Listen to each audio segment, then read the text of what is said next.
Welcome back to Griffonomics, where we conduct financial investigations to define the risk before we look at the reward.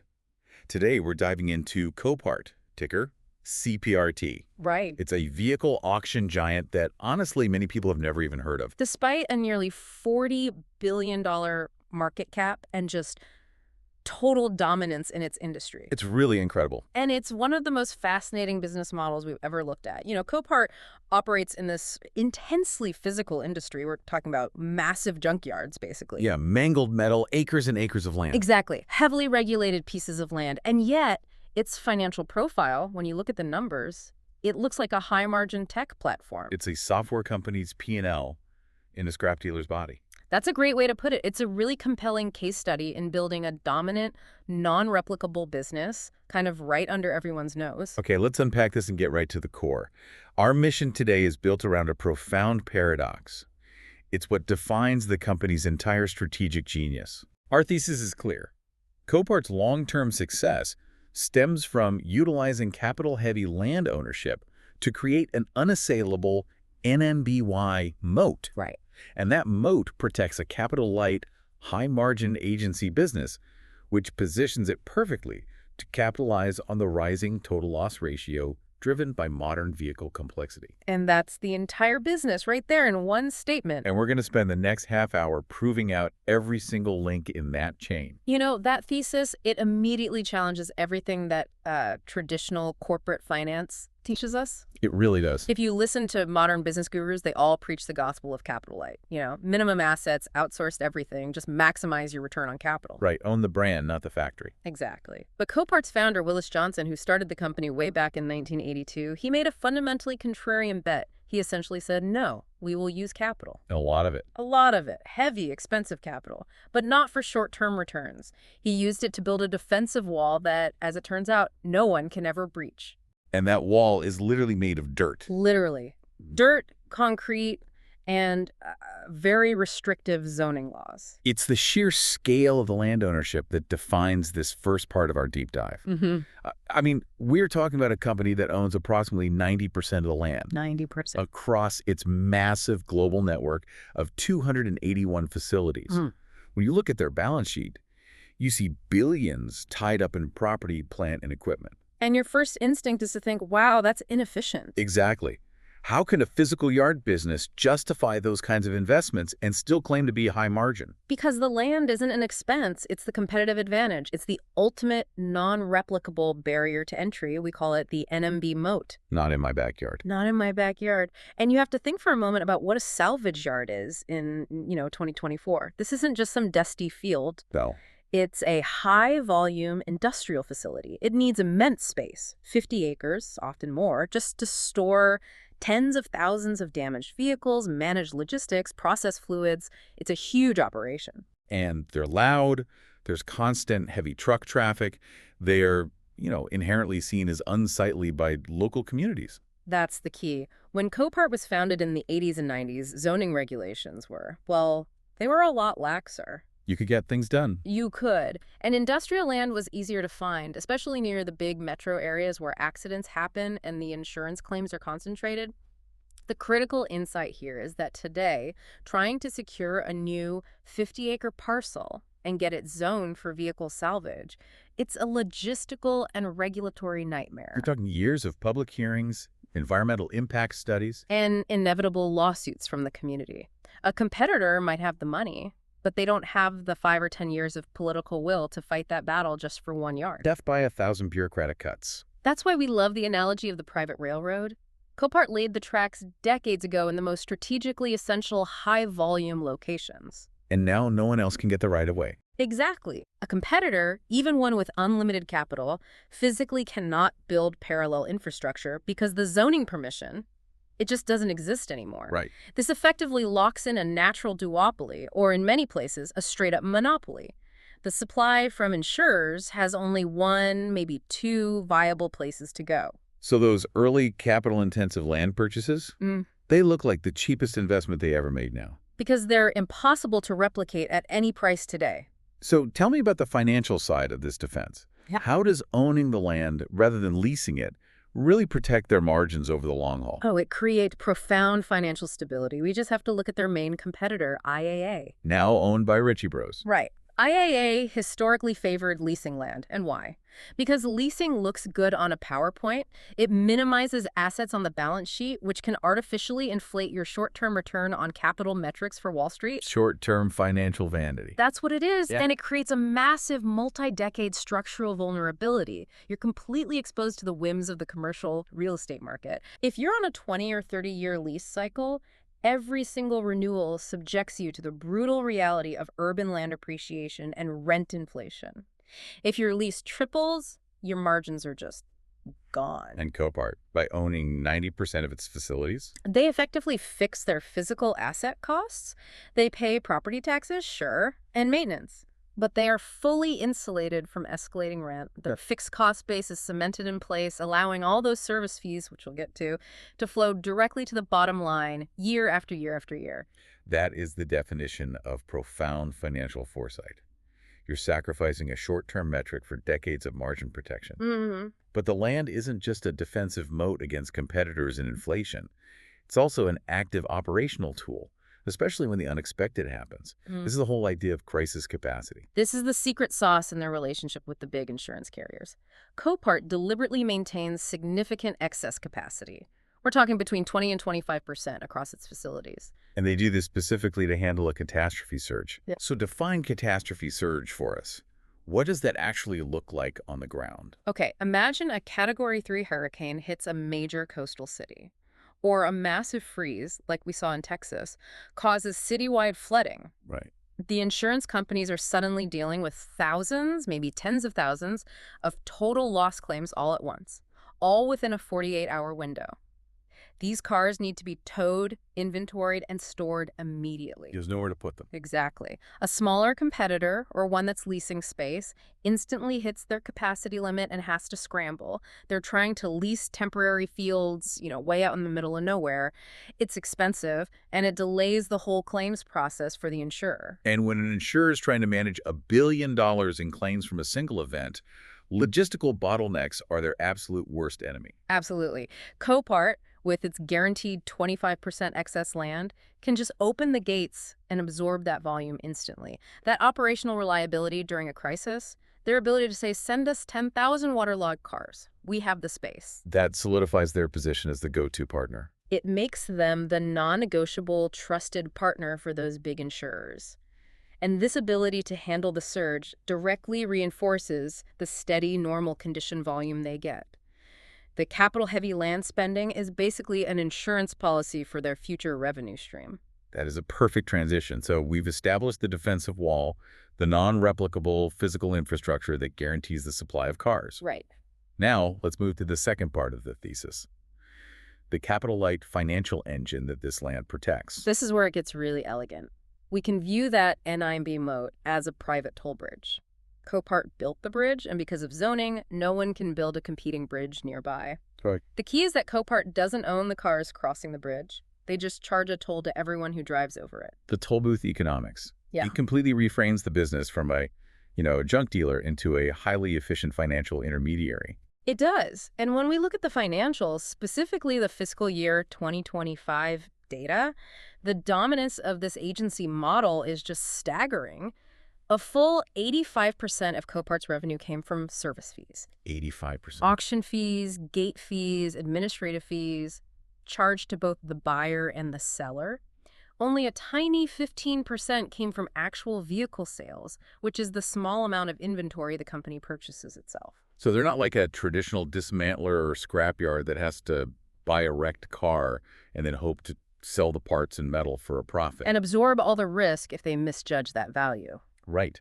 Copart is a pure consignment auctioneer. And that pure consignment model provides two critical compounding financial efficiencies. First, and this is the big one, it avoids inventory risk.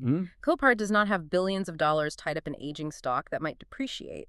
They aren't exposed to the volatile cyclical swings in global scrap metal prices that have historically just plagued this industry. They just collect a fee based on the final auction price. Simple. And the second efficiency that comes from avoiding all that inventory risk. The bottom line, profitability. This model sustains a level of efficiency that frankly, justifies its valuation. They report an exceptional net margin of 33%. A 33% net margin. Think about that number. 33 cents of every single revenue dollar flows directly to the bottom line. This is a margin you typically associate with, the most dominant software companies. Not a company dealing with mangled metal and asphalt. Not at all, because their costs are largely fixed. The land, the labor, the tech, every incremental car they process is almost pure profit. That margin alone is the headline. It shows how completely they've divorced themselves from the old-school economics of the salvage world. But let's dig into the fee structure, which you mentioned is asymmetric. It's designed to protect that critical supply line. It is. The structure is genius. Copart collects fees from both sides of the deal, but they place the heaviest burden on the most fragmented side, the buyers. Approximately 80% of their revenue comes from buyer fees. These buyers, dismantlers, rebuilders, exporters, they're spread out all over the world. They're fragmented, and they are more than willing to pay a premium for access to Copart's vast liquid inventory. So the sellers, who are the powerful, concentrated insurance companies, they pay a much smaller share. Exactly. The remaining 20% of revenue comes from the sellers. The U.S. insurance market is highly concentrated. You have, 5 major companies controlling about half the market? Right. Copart knows they have to keep these guys happy to keep the cars flowing in. So they keep the seller fees low because what Copart provides them is the highest possible recovery value on the totaled vehicle. Because of the massive auction liquidity. Yes. That high recovery value more than makes up for the fees the insurer pays. For the insurer, it's not about the lowest fee. It's about getting the biggest check back for the salvaged car. That makes Copart indispensable. And that search for the highest recovery value leads us right into the mechanism that turbocharges every single auction. The global arbitrage flywheel. This is what truly makes their inventory the most valuable in the world, and it's what competitors struggle to match. The data shows that a huge chunk of their volume, 39% of vehicles, goes to international buyers. 39%. This massive export market is where the real value creation happens through what we call labor arbitrage. Okay, break that down for us. The mechanics of labor arbitrage in a totaled car scenario. Sure. So you take a modern car that's been in an accident in the U.S., It might be deemed financially totaled if the repair cost exceeds, say, 70% of its value. Okay. And why is that repair cost so high? Because U.S. mechanic wages are high, parts are expensive, and the repair often requires really complex, specialized calibration tools and certified labor. So the car is basically declared dead in America because our labor is too expensive to save it. Precisely. But that very same car, even with significant damage, becomes an extremely valuable commodity in countries with radically lower labor costs. Think about parts distributors in the Middle East or rebuilding centers in Latin America or Eastern Europe. Right. In those markets, the repair labor that costs $150 an hour in Chicago might cost $15 an hour. All of a sudden, that car is economically viable to fix, or at least to strip for its valuable components. They're exporting a wrecked vehicle as a valuable resource. So the wrecked U.S. car becomes a globally traded commodity, and Copart's platform is the central exchange. That's the key. This massive, liquid, global demand pool creates intense competition during the digital auctions. It pushes the bidding prices far higher than any local U.S. dismantler could ever justify paying. Higher auction prices mean higher recovery values for the insurers. And higher recovery values attract more volume from those big, concentrated sellers. Which in turn attracts even more international buyers to the platform, increasing liquidity even further. That, right there, is the textbook definition of a durable network flywheel. It's a self-reinforcing cycle where scale and global reach just continuously cement their competitive advantage. It's a beautifully closed loop. The NIMBY Moat guarantees the space for the supply, and the global buyer pool guarantees the price, which keeps the insurers sending them more cars. Perfect summary.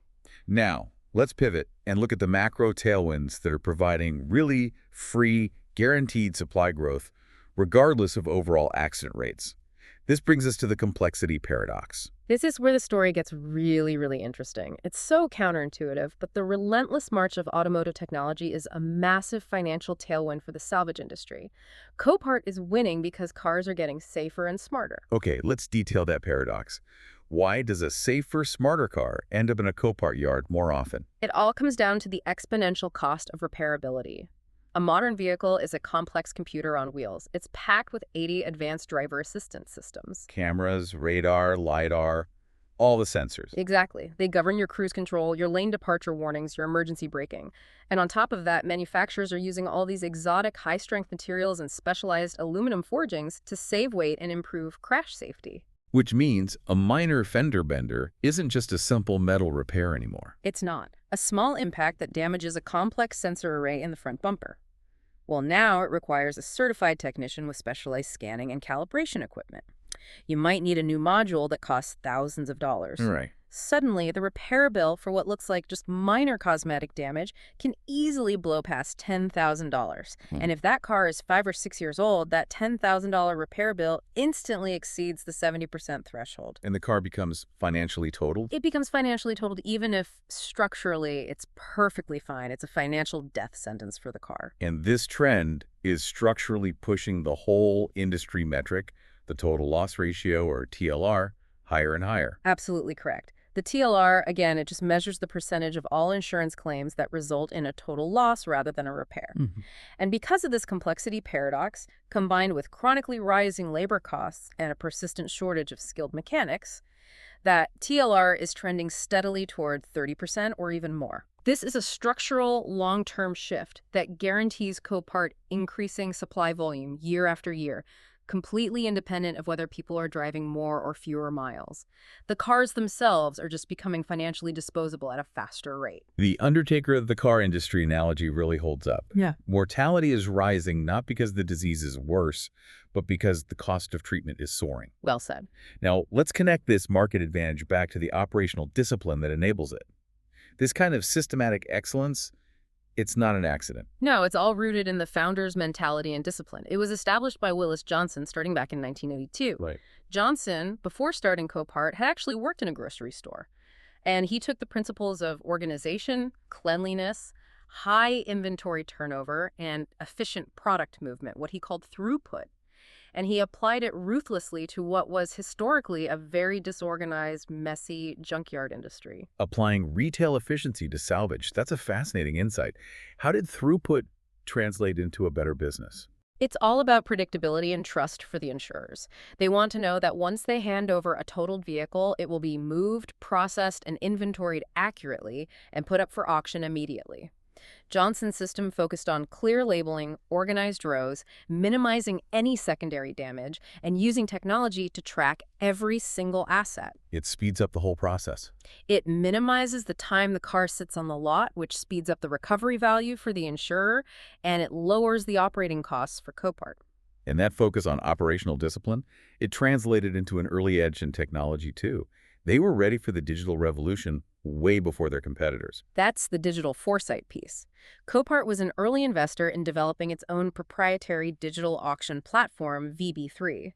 This let them transition seamlessly to 100% online auctions. And completely eliminate the costs of running physical auctions. Gone. The catering, the security, the physical space needed, all that overhead just vanished. It instantly boosted their margins. But the real power of that digital investment wasn't just cost-cutting, was it?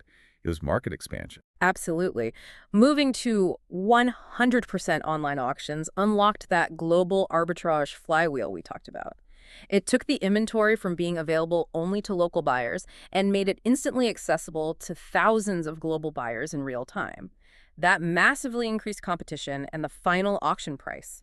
The tech investment was the fuel for the global network effect. And finally, what financial discipline lets them pursue this expensive land acquisition strategy while staying so healthy? The fortress balance sheet. This is the financial bedrock that makes the whole contrarian model work so perfectly.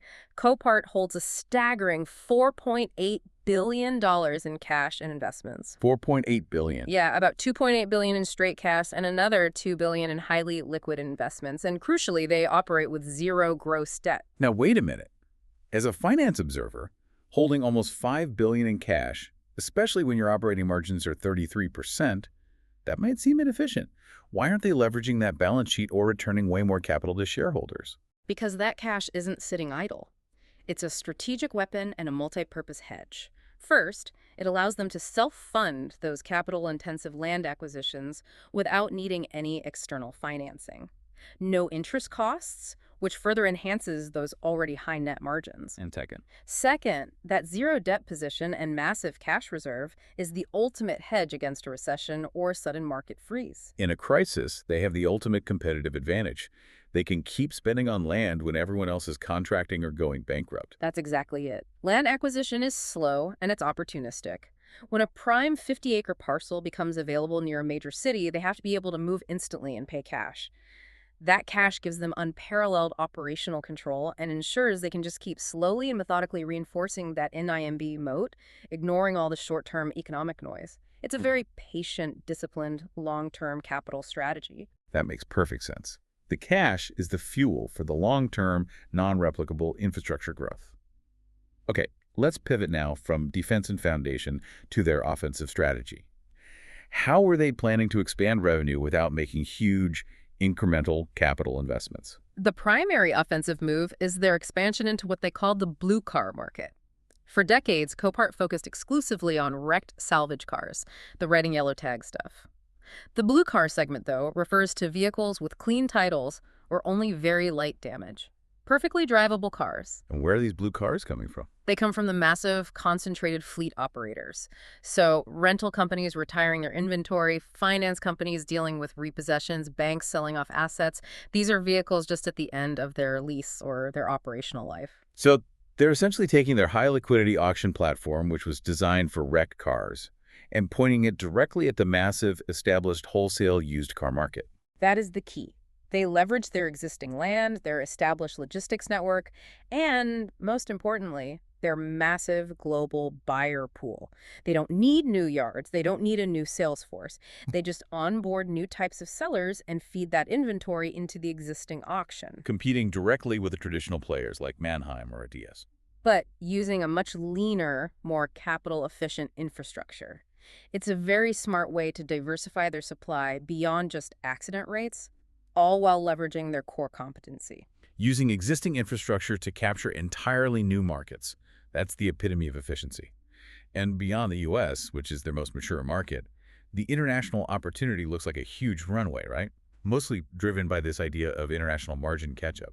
This represents one of the clearest paths to sustained growth and margin expansion for the next decade, easily. Just look at the discrepancy in their performance. In the highly dense, mature U.S. market, where their network is totally optimized, Copart achieves exceptional EBIT operating margins of roughly 40%. 40%. And what are we seeing abroad in markets where they're still building out that density? Their current international margins, in big established markets like the UK, Germany, Brazil, the Middle East, they're only in the low to mid-20s. Wow. That's a huge gap. Yeah. 15 to 20 percentage points. It is. So why the gap? Is it just lower demand or is it operational inefficiency? It's overwhelmingly a function of network density and logistics. In the U.S., the distance to tow a totaled car to the nearest Copart facility is minimal. Low tow miles mean low operating costs. Right. In new international markets, the network is still sparse. Towing distances are longer, which means higher fuel and labor costs. And on top of that, relationships with local insurers and regulatory bodies are still maturing. So as Copart slowly acquires more land and builds out density in, say, the UK or Germany, those operational costs should drop, and the margin should naturally start to creep up towards that 40% U.S. level. Precisely.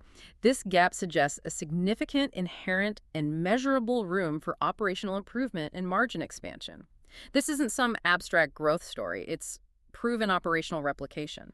For investors, that margin differential represents years, if not decades, of embedded high-probability growth. And we should probably just quickly revisit the other powerful external growth drivers that complement this strategy. Yeah, we have to reiterate climate volatility. While it's destructive, the increasing frequency and intensity of extreme weather events, hurricanes, floods, massive hailstorms, they provide these natural recurrent surges in volume. And we already discussed how their excess land capacity lets them absorb that surge, cementing their status as the insurer's indispensable partner. Right. As global warming continues, this volume driver sadly becomes more reliable, not less. And looking ahead to the absolute bleeding edge, what role could something like artificial intelligence play in pushing those already fantastic 33% net margins even higher?